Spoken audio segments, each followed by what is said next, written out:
had emails from professors and from deans who were keeping us in the loop. What I'm saying to you is that you have the power to shape your institutional culture and to be responsive. When you look at these barriers, you know, this distorted sense of self-identity and adversely influenced by this anti-intellectual culture. And again, these page numbers come from the larger book. This lack of sufficient leadership, failure of teachers and coaches and administrators to identify student leaders who model academic achievement. These are all barriers that we can be responsive to. But you must recognize there are barriers to be responsive.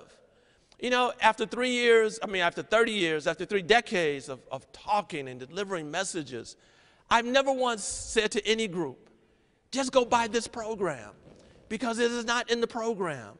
The solution is not in the program. A program is only a tool.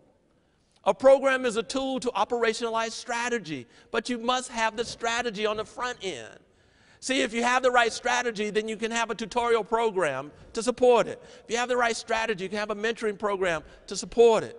But you must create these cultural shifts, and these cultural shifts are critical. And Elizabeth Hood, she talks about this in her book, Educating Black Students, Some Basic Issues. She talks about the importance of building leadership in these young men, because you can use those young men who are leaders to transform your school. Let me give you a couple easy examples. If you have an elementary school, you probably have a transient population.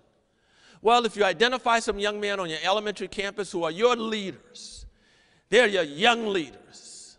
Well, then when you have another young man who comes in mid-year because of a transient population, you assign him to one of your young leaders who shows him the ropes, who walks. I got to show you this so that you understand this. That Titan uniform, you better come to work. We will be perfect in every aspect of the game. You drop a pass, you run a mile. You miss a blocking assignment, you run a mile. You fumble the football, and I will break.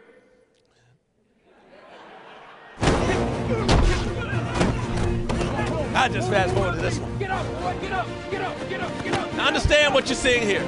You are seeing instructional pedagogy in action.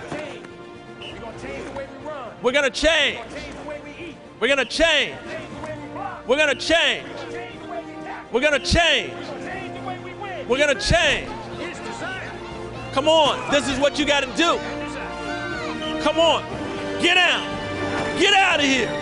Come on. Get down. Get on out of here. Let's go. This is how we're doing it. Man, we are not messing around. We are learning. We're learning. Okay, look. In my final minute, let me say this to you.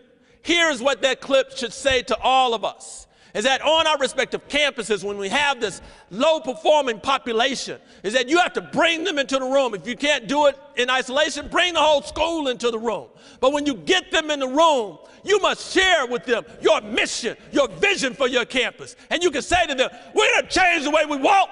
We're going to change what time we get to class. We're going to change the way we get out of the carpool lane. We're going to change the way we look when we come into this building. We're going to walk around with backpacks full of books. We're going to go into the cafeteria and read when we're done eating. We're going to change the way we approach assignments. We're going to get A's and nothing less. If you get less than an A, it's because you didn't know the material. You're going to come back till you get to know it. We're going to change the way we sit.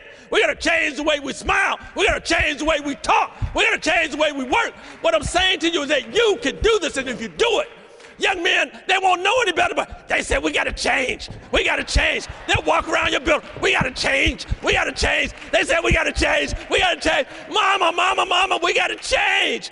And when you do it, you will find that it is not about poverty. It's not about where your school is located. It's about the attitude of the people who are paid to be in the building. Yes. Thank y'all for coming.